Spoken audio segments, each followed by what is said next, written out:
নবম ও দশম শ্রেণীর প্রিয় শিক্ষার্থীরা, আসসালামু আলাইকুম রহমতুল্লাহি ওয়া বারাকাতুহু। আশা করি তোমরা সকলেই ভালো আছো। আমি গত দুটো ক্লাস তোমাদেরকে সবাদ শ্বসনের উপর নিয়েছিলাম। আজকে আমরা শ্বসনেরই আরেকটি ধরন অবাত শ্বসন বিষয়ে জানব। তোমরা জানো যে অবাত শ্বসন প্রক্রিয়ায় অক্সিজেনের প্রয়োজন হয় না, অর্থাৎ এই ধরনের শ্বসনে অক্সিজেনের প্রয়োজন হয় না এবং শ্বসনিক বস্তু দ্যাট মিনস হচ্ছে গ্লুকোজ। শ্বসনিক বস্তু আংশিক বা অসম্পূর্ণরূপে জারিত হবে। জারিত হয়ে কি কি উৎপন্ন করে? জারিত হয়ে এখানে বিভিন্ন ধরনের জৈব যৌগ, যেমন ইথাইল অ্যালকোহল বা ইথানল, কার্বন ডাইঅক্সাইড এবং অল্প পরিমাণে শক্তি উৎপন্ন হয়, অথবা ল্যাকটিক অ্যাসিড এবং সামান্য শক্তি উৎপন্ন হয়। দ্যাট মিনস অবাত শ্বসনে অক্সিজেনের উপস্থিতির প্রয়োজন হয় না এবং শ্বসনিক বস্তু গ্লুকোজ এটি আংশিক জারিত হয়ে বিভিন্ন ধরনের জৈব যৌগ, যেমন ethyl alcohol, lactic acid, carbon dioxide এবং সামান্য পরিমাণে শক্তি উৎপন্ন হবে। আর এটাকেই আমরা বলবো অবাত শ্বসন। সো শিক্ষার্থীরা, আমরা একটু বোর্ডে যাই, বোর্ডে দেখি সংজ্ঞাটি। আজকে টপিকসটা আমাদের অবাত শ্বসন। ইংরেজিটা অ্যারোবিক, ইংরেজিটা অ্যানারোবিক রেসপিরেশন। অ্যারোবিক সবাত আর অ্যানারোবিক অবাত। অবাত শ্বসন, অ্যানারোবিক রেসপিরেশন। অবাত শ্বসন যে কথাগুলো আমি তোমাদেরকে বলছিলাম প্রথমে, সেগুলো দেখো এখানে একটু গুছিয়ে লেখা আছে যে শ্বসন প্রক্রিয়ায় অক্সিজেনের উপস্থিতির প্রয়োজন নেই বা অক্সিজেনের উপস্থিতির প্রয়োজন হয় না, এবং শ্বসনিক বস্তু দ্যাট মিনস গ্লুকোজ কোষ মধ্যস্থ এনজাইম দ্বারা আংশিক রূপে জারিত হয়ে বিভিন্ন প্রকার জৈব যৌগ, যেমন যেমন ইথাইল অ্যালকোহল, যেটাকে তোমরা ইথানল বলে থাকো, ল্যাকটিক অ্যাসিড, কার্বন ডাইঅক্সাইড এবং অল্প পরিমাণে শক্তি উৎপন্ন হয়, তাকে অবাত শ্বসন বলে। তো এখানে তোমরা খেয়াল করে দেখো যে এই অবাত শ্বসনে তোমার অবাত শ্বসনে অক্সিজেনের উপস্থিতির প্রয়োজন নেই, আর তোমার শ্বসনিক বস্তু দ্যাট মিনস শ্বসনিক বস্তু দ্যাট মিনস গ্লুকোজটা আংশিক রূপে জারিত হবে। কিসের দ্বারা এটা জারিত হবে? কোষ মধ্যস্থ এনজাইম। কোষের ভিতরে যে এনজাইমগুলো রয়েছে, দ্যাট মিনস এগুলি কোষ মধ্যস্থ বলতে সাইটোপ্লাজমের এনজাইমগুলোকে বোঝানো হচ্ছে। সাইটোপ্লাজমে যে সমস্ত এনজাইম অবস্থান করে, সেই এনজাইমগুলো দ্বারা জারিত হয়ে বিভিন্ন প্রকার জৈব যৌগ, ইথাইল অ্যালকোহল, ল্যাকটিক অ্যাসিড, কোন কোন অণুজীবের ক্ষেত্রে ইথাইল অ্যালকোহল উৎপন্ন হয়, আবার কোন কোন অণুজীবের ক্ষেত্রে ল্যাকটিক অ্যাসিড উৎপন্ন হয়। এই জন্য বলছে যেমন ethyl alcohol, lactic acid, carbon dioxide এবং অল্প পরিমাণে এনার্জি বা শক্তি উৎপন্ন হয়, তাকে অ্যানারোবিক রেসপিরেশন বা অবাত শ্বসন বলে। আমরা একটু এই বিক্রিয়াটাতে, রিঅ্যাকশনটাতে চলে আসি। তোমরা বিক্রিয়াটা একটু খেয়াল করে দেখো। বিক্রিয়াটাতে এখানে C6H12O6 অর্থাৎ শ্বসনিক বস্তু গ্লুকোজ, এখানেও শ্বসনিক বস্তু গ্লুকোজ থাকবে। শ্বসনিক বস্তু গ্লুকোজ C6H12O6, এটা এই যে কোষ মধ্যস্থ এনজাইম, সেলুলার যে এনজাইমগুলো রয়েছে, কোষ মধ্যস্থ এনজাইম দ্বারা এটা কি হবে? জারিত হবে। জারিত হয়ে কি উৎপন্ন করবে? C2H5OH, that means ethyl alcohol. Ethyl alcohol, carbon dioxide আর খুব সামান্য শক্তি 56 কিলোক্যালোরি পার মোল। এখানে এই যে 56 কিলোক্যালোরি পার মোল, এটাই তোমার এনার্জি। তুমি জানো যে C2H5OH এটা ইথাইল অ্যালকোহল বা ইথানল। ইথাইল অ্যালকোহল বা ইথানল অথবা CH3CH2OH, যেভাবে তোমার লিখলে ভালো হয়, যেভাবে তোমার ভালো লাগে সেভাবে তুমি লিখতে পারবে। সুতরাং বিক্রিয়াটা আবার একটু দেখো। C6H12O6 enzyme, C2H5OH ethyl alcohol বা ইথানল, কার্বন ডাইঅক্সাইড, তারপর 56 কিলোক্যালোরি পার মোল। এখানে C2H5OH হলো ইথাইল অ্যালকোহল বা ইথানল। এইটা হবে কিছু কিছু অণুজীবের ক্ষেত্রে। আবার দেখা যাচ্ছে যে কিছু অণুজীবের ক্ষেত্রে ইথাইল অ্যালকোহল না হয়ে সেখানে হচ্ছে ল্যাকটিক অ্যাসিড উৎপন্ন হয়, সেক্ষেত্রে বিক্রিয়াটা কি হবে তোমরা একটু খেয়াল করবে। এখানে C6H12O6 এনজাইম, এইখানে দেখো এখানে কি ছিল C2H5OH, বাট এখানে এটা নেই, এখানে শুধু হচ্ছে তোমার ইথাইল অ্যালকোহলের পরিবর্তে থাকবে C3H6O3, দ্যাট মিন্স হচ্ছে তোমার ল্যাকটিক অ্যাসিড। ল্যাকটিক অ্যাসিড তোমরা জানো যে one kind of organic compounds, অর্থাৎ হচ্ছে তোমার জৈব যৌগ C3H6O3, আর হচ্ছে 56 কিলোক্যালোরি পার মোল, আর এইটাই হচ্ছে এই 56 কিলোক্যালোরি যেটা এটাই হচ্ছে তোমার এনার্জি। এখন তোমরা একটু খেয়াল করে দেখো, যখন ল্যাকটিক অ্যাসিড উৎপন্ন হবে, এটা ল্যাকটিক অ্যাসিড যখন উৎপন্ন হবে তখন কিন্তু এখানে হচ্ছে তোমার কার্বন ডাইঅক্সাইড উৎপন্ন হবে না। এই জন্য হচ্ছে যে যখন যে সমস্ত অণুজীবের ক্ষেত্রে ল্যাকটিক অ্যাসিড উৎপন্ন হয় সেখানে কোনো কার্বন ডাইঅক্সাইড উৎপন্ন হবে না। এই জন্য কখনো কখনো সংজ্ঞায় অবাধ শ্বসনের বলা হয়ে থাকে যে শ্বসন প্রক্রিয়া অক্সিজেনের প্রয়োজন হয় না এবং শ্বসনিক বস্তু আংশিক জারিত হয়ে কি উৎপন্ন করে, ইথাইল অ্যালকোহল বা ইথাইল অ্যালকোহল কার্বন ডাইঅক্সাইড পানি, অথবা কার্বন ডাইঅক্সাইড ইথাইল অ্যালকোহল শক্তি, অথবা শুধু ল্যাকটিক অ্যাসিড উৎপন্ন করে। এই জন্যই হচ্ছে তোমার এখানে আমরা যদি ল্যাকটিক অ্যাসিড হয়ে থাকে তাহলে এখানে কার্বন ডাইঅক্সাইড আমরা লিখবো না, কারণ সেখানে কার্বন ডাইঅক্সাইড উৎপন্ন হয় না। আচ্ছা, এখন আমরা একটু আসি এখানে, এটা এই অবাধ শ্বসনটা কোন কোন জীবের ক্ষেত্রে ঘটে। আমি শুরুতেই তোমাদেরকে একটু বলেছিলাম যেটি সাধারণত অণুজীবগুলোর ক্ষেত্রে ঘটে থাকে। কোন কোন জীবে অবাধ শ্বসন ঘটে? কিছু অণুজীব যেমন ব্যাকটেরিয়া, ইস্ট, ছত্রাক, পরজীবী কিছু প্রাণী রয়েছে, প্যারাসাইটিক কিছু হচ্ছে তোমার অ্যানিম্যাল রয়েছে, পরজীবী কিছু প্রাণী রয়েছে, তাদের ক্ষেত্রে হচ্ছে তোমরা ক্লাস 8-এ দেখে এসেছো যেগুলি হচ্ছে প্লাটিহেলমিনথিস নেমাটোডা পর্বের কিছু প্রাণী রয়েছে, এদের ক্ষেত্রে হচ্ছে তোমার অবাধ শ্বসন ঘটে থাকে। তাহলে কিছু অণুজীব যেমন ব্যাকটেরিয়া, ইস্ট, ছত্রাক, পরজীবী প্রাণী ইত্যাদিতে অবাধ শ্বসন ঘটে। এখন আমরা সবাধ শ্বসনের যেমন ধাপ দেখেছি ঠিক তেমনি ভাবে এখানেও আমরা হচ্ছে অবাধ শ্বসনের ধাপ দেখব। অবাধ শ্বসনের ধাপ সবাধ শ্বসনের মতো বেশি নয়, এখানে মাত্র দুটি ধাপ রয়েছে। অবাধ শ্বসনের ধাপ দুটি, যথা এক নাম্বারটা হচ্ছে গ্লুকোজের অসম্পূর্ণ জারণ। একটু তোমরা খেয়াল করে দেখবা এখানে গ্লুকোজের অসম্পূর্ণ জারণ, দ্যাট মিন্স মিন করতেছে কাকে? গ্লাইকোলাইসিস কি মিন করতেছে, এই জন্য আমি ব্র্যাকেটে লিখে রেখেছি হচ্ছে তোমার গ্লাইকোলাইসিস। দেন হচ্ছে এখানে গ্লুকোজের অসম্পূর্ণ এটা জারণ, খেয়াল করবে এটা জারণ।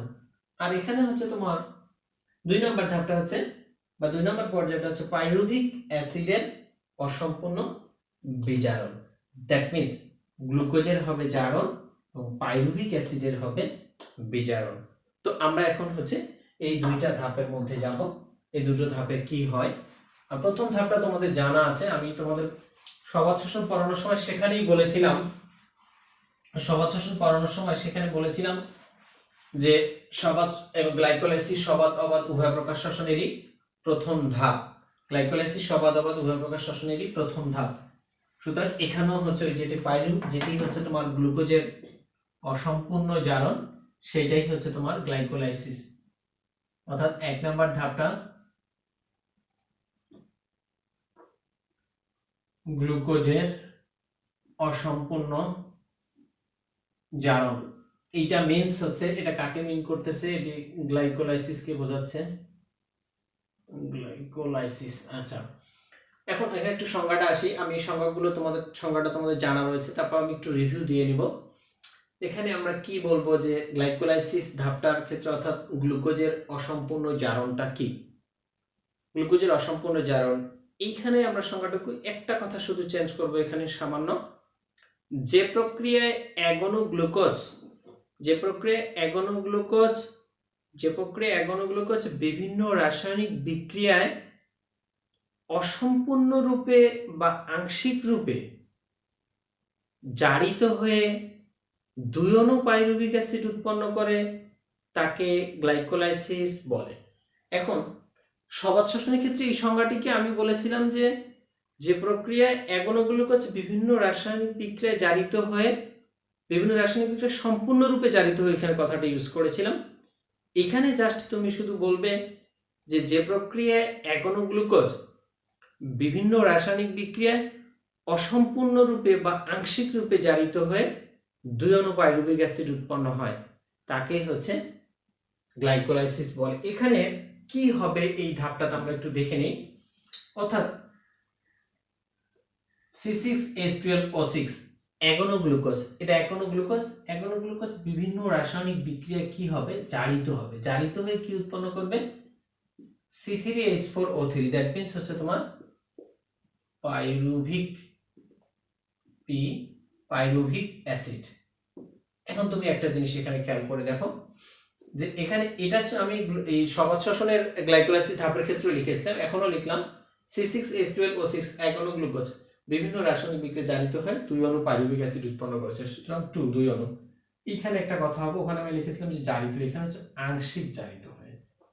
এখানে শুধু একটা কথা ইউজ হবে, হচ্ছে যে আংশিক জারিত হয়। তাহলে কি হবে এখানে, আংশিক জারিত, অ্যাগোনোগ্লুকোজ আংশিক জারিত হয়ে কি হবে, 2 অণু পাইরুভিক অ্যাসিড উৎপন্ন করবে। এখন একটু আমরা ধাপে ধাপে এই কি উৎপন্ন হয় এটা একটু দেখব। এই গ্লুকোজের অসম্পূর্ণ জারণ, যেটা গ্লুকোজের অসম্পূর্ণ জারণ, এটি হুবহু গ্লাইকোলাইসিসের অনুরূপ। লাস্টের দিকে একটু পার্থক্য আছে, সেটা আমি একটু পরে বলতেছি। তাহলে তোমরা এটা প্রথমে যেটা সংজ্ঞাটা লিখবে, সংজ্ঞাটা কি লিখবা, যে প্রক্রিয়ায় অ্যাগোনোগ্লুকোজ বিভিন্ন রাসায়নিক বিক্রিয়ায় আংশিক জারিত হয়ে 2 অণু পাইরুভিক অ্যাসিড উৎপন্ন করে তাকে গ্লাইকোলাইসিস বলে। এটি অবাতের ক্ষেত্রে শুধু আংশিক কথাটা ইউজ করবা।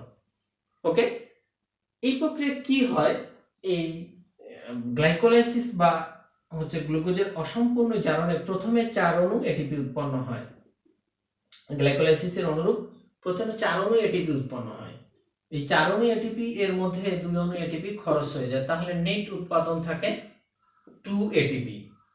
তাহলে এখানে কি হয়, 4 অণু এটিপি প্রথমে উৎপন্ন হয়, 4 অণু এটিপির মধ্যে 2 অণু এটিপি খরচ হয়ে যাচ্ছে, তাহলে আর থাকতেছে এটিপি কত, আর থাকতেছে এটিপি হচ্ছে 2 অণু এটিপি।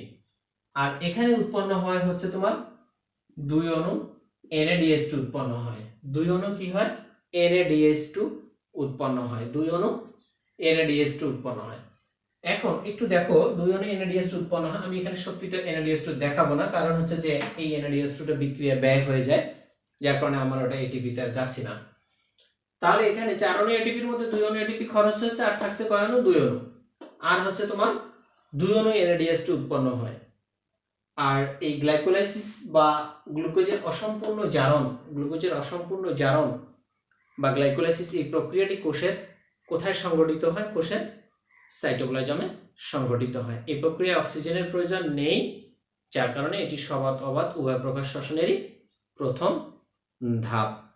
এখন এই গ্লুকোজের অসম্পূর্ণ জারণ, দ্যাট মিন্স গ্লাইকোলাইসিস হুবহু হচ্ছে তোমার সবাত শ্বসনের অনুরূপ, কিন্তু লাস্টের দিকে একটু পার্থক্য রয়েছে, সেটি আমি বলতেছি। সেটি হচ্ছে কি, দেখো এখানে অ্যাগোনোগ্লুকোজ বিভিন্ন রাসায়নিককে জারিত হয়ে 2 অণু পাইরুভিক অ্যাসিড উৎপন্ন করেছে। এই পাইরুভিক অ্যাসিডের হচ্ছে তোমার পাইরুভিক অ্যাসিডের যে বিজারণটা, এই পাইরুভিক অ্যাসিডের বিজারণটা এখানে হচ্ছে ভিন্ন হবে। অর্থাৎ পাইরুভিক অ্যাসিডটা ওখানে সবাত শ্বসনের ক্ষেত্রে সম্পূর্ণরূপে বিজারিত হয়েছিল, বাট এখানে হচ্ছে তোমার অসম্পূর্ণ রূপে হচ্ছে তোমার বিজারণ হবে কার, পাইরুভিক অ্যাসিড। অর্থাৎ সবাত শ্বসনের ক্ষেত্রে অ্যাগোনোগ্লুকোজ থেকে 2 অণু পাইরুভিক অ্যাসিড উৎপন্ন হয়েছিল, এটা সম্পূর্ণরূপে হচ্ছে তোমার বিজারিত হয়েছিল, বাট এখানে পাইরুভিক অ্যাসিডের অসম্পূর্ণ বিজারণ হবে। এখন আমি ধাপটাকে পুরাটাকে যদি একসাথে বলি, তাহলে প্রথমে তুমি সংজ্ঞাটা দিবা, সংজ্ঞাটা দেওয়ার পরে এখানে বলবা যে এই প্রক্রিয়া 2 অণু, এই প্রক্রিয়া প্রথমে 4 অণু এটিপি উৎপন্ন, এর মধ্যে 2টা এটিপি খরচ হয়, তাহলে থাকে কয়টা এটিপি, 2টা এটিপি, এবং 2 অণু NADH2 উৎপন্ন হয়। এই NADH2টার হিসাব আমি এখন দেখাচ্ছি না, পরে অর্থাৎ পাইরুভিক অ্যাসিডের বিজারণের সময় বলবো।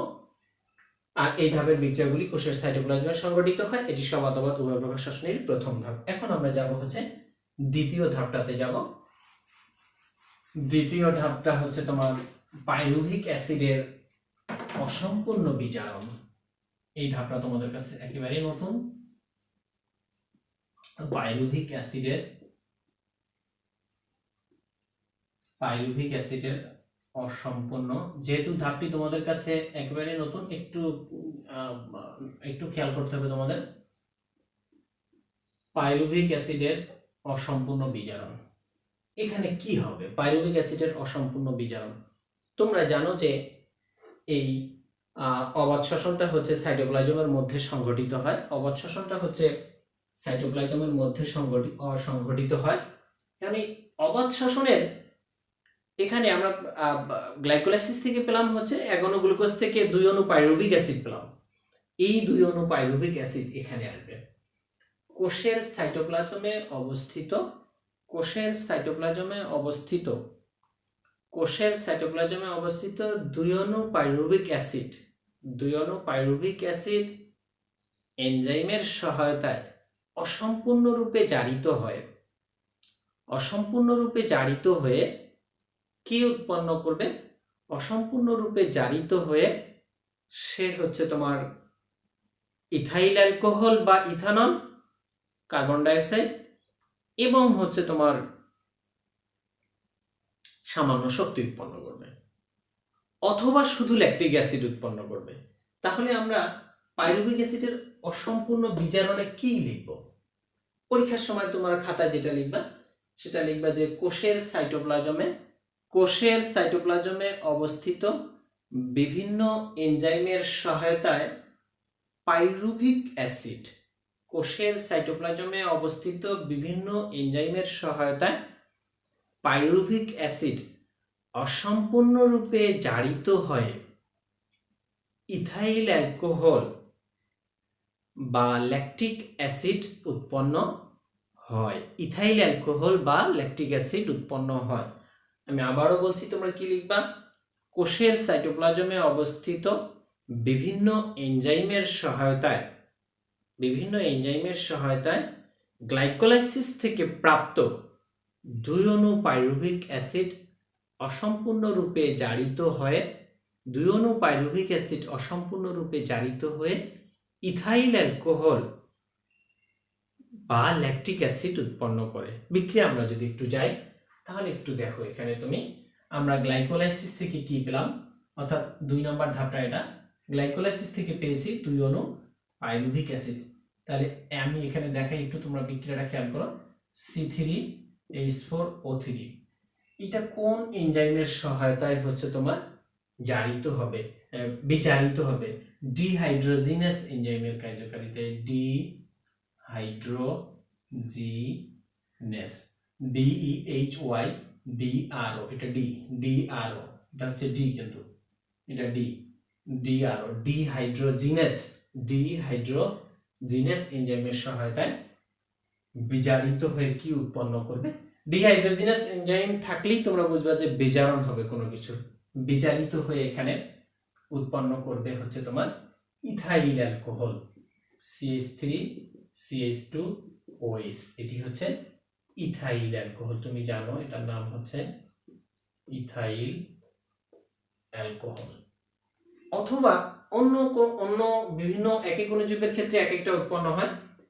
অথবা কি উৎপন্ন হতে পারে? C3H4O3, এখানেও হচ্ছে তোমার ওই ডিহাইড্রোজিনেস এনজাইমটা কাজ করবে।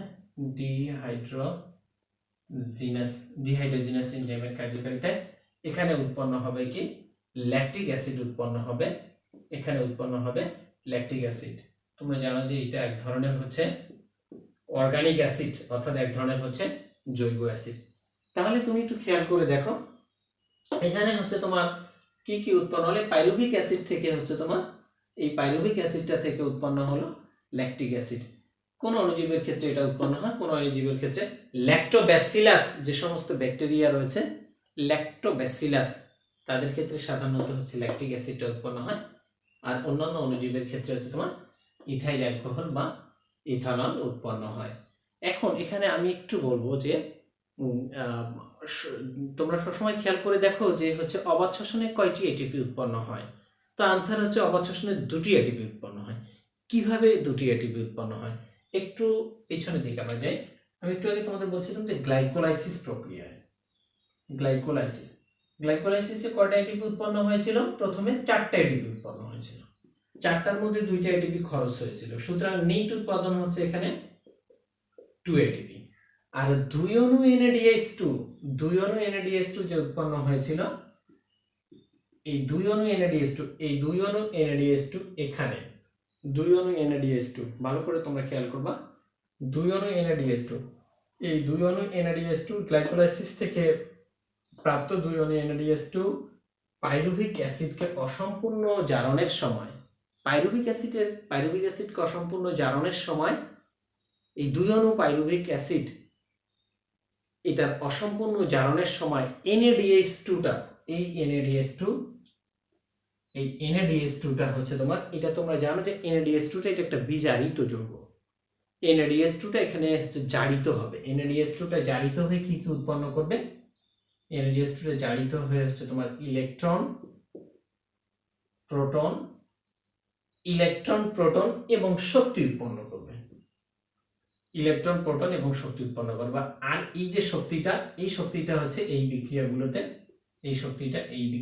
ব্যয় হয়, এই এনার্জিটা হচ্ছে তোমার এই বিক্রিয়াগুলোতে ব্যয় হয়।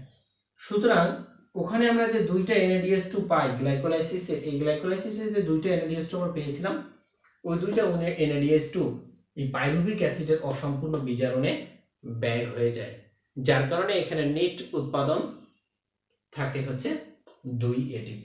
এইভাবে হচ্ছে তোমার অবাধ শ্বসনের এটিপির হিসাবটা হয় 2 অণু ATP। আমি বিষয়টি আরেকটু ক্লিয়ার করতে চাই তোমাদেরকে, একটু খেয়াল করে দেখো তোমরা, যে পাইরুভিক অ্যাসিডের হচ্ছে তোমার অসম্পূর্ণ জারণে গ্লাইকোলাইসিস প্রক্রিয়া প্রথমে 4টা এটিপি উৎপন্ন হয়েছে, এর মধ্যে 2টা এটিপি খরচ হয়েছে, তাহলে কয়টা এটিপি হচ্ছে? 2টা এটিপি।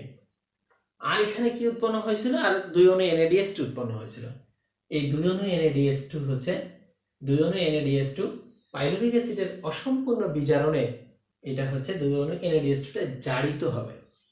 কি হবে? এটা জারিত হয়ে কি উৎপন্ন করবে? জারিত হয়ে ইলেকট্রন, প্রোটন এবং শক্তি উৎপন্ন করবে। এখন এই শক্তিটা আমরা জানি যে বিক্রিয়া পরিচালনার জন্য শক্তির প্রয়োজন হয়। এই শক্তিটা হচ্ছে তোমার এই NADH2 যে জারিত হয়ে যে শক্তিটা উৎপন্ন হলো, ওই শক্তিটা হচ্ছে তোমার এই পাইরুভিক অ্যাসিডের অসম্পূর্ণ বিজারণে ব্যবহৃত হয়ে কি হয়? এখানে পাইরুভিক অ্যাসিড থেকে হয় ইথাইল অ্যালকোহল হবে, অথবা হচ্ছে তোমার ল্যাকটিক অ্যাসিড উৎপন্ন হবে। দ্যাট মিনস এই 2টা NADH2 হচ্ছে তোমার পাইরুভিক অ্যাসিডের অসম্পূর্ণ বিজারণে ব্যয় হয়। এই জন্য হচ্ছে তোমার অবাধ শ্বসনে কয়টি এটিপি উৎপন্ন হয়? তাহলে হচ্ছে 2টা এটিপি। এভাবে হচ্ছে অবাধ শ্বসনে মোট নেট উৎপাদন এটিপি এর হচ্ছে 2টা হয়। এই ধাপটাকে তোমরা কিভাবে লিখবা? তাহলে প্রথমে আমি একটু বলে দিই। পাইরুভিক অ্যাসিডের অসম্পূর্ণ বিজারণ তোমরা লিখবা যে কোষের সাইটোপ্লাজমে অবস্থিত বিভিন্ন এনজাইমের সহায়তায় পাইরুভিক অ্যাসিড অসম্পূর্ণরূপে বিজারিত হয়ে ইথাইল অ্যালকোহল বা ল্যাকটিক অ্যাসিড উৎপন্ন করে। এটুকু লেখার পরে এই বিক্রিয়াটা দিবে। আচ্ছা, এটা যদি এভাবে না লিখতে পারো তাহলে বাংলায় লিখলেও হবে। এই বিক্রিয়াটা অর্থাৎ হচ্ছে C3H4O3 ইথাইল অ্যালকোহল, আর এখানে হচ্ছে তোমার পাইরুভিক অ্যাসিড ডিহাইড্রোজিনেজ, এনজাইমটার নাম হচ্ছে ডিহাইড্রোজিনেজ, আর এটা কি উৎপন্ন হচ্ছে? Lactic acid. তারপরে তুমি এখানে বলবা একটু যে গ্লাইকোলাইসিস পর্যায় থেকে প্রাপ্ত 2 অণু NADH2 পাইরুভিক অ্যাসিডের অসম্পূর্ণ বিজারণে জারিত হয়ে ইলেকট্রন, প্রোটন এবং শক্তি উৎপন্ন করে। উক্ত শক্তি পাইরুভিক অ্যাসিডের অসম্পূর্ণ বিজারণে ব্যয় হয়, ফলে অবাধ শ্বসনে এটিপি এর মোট উৎপাদন হয়, অর্থাৎ নিট উৎপাদন হয় 2টি। এভাবে হচ্ছে অবাধ শ্বসনে এটিপি এর উৎপাদন 2টি হয়। তো প্রিয় শিক্ষার্থীরা, আমি নেক্সট দিন হচ্ছে তোমাদের শ্বসনের আর বাকি অংশটুকু নিয়ে হচ্ছে আলোচনা করব। আর তোমরা বাসায় এগুলো একটু প্র্যাকটিস করো, একটু দেখতে থাকো, একটু পড়তে থাকো, আর সবসময় ভালো থাকবে, সুন্দর থাকবে এবং ভালো কোনো কিছুর সাথে থাকবে। সবসময় ভালো কিছু ডিজার্ভ করবে। আর সবাইকে অসংখ্য ধন্যবাদ। আবার আসসালামু আলাইকুম ওয়া রাহমাতুল্লাহি ওয়া বারাকাতুহু।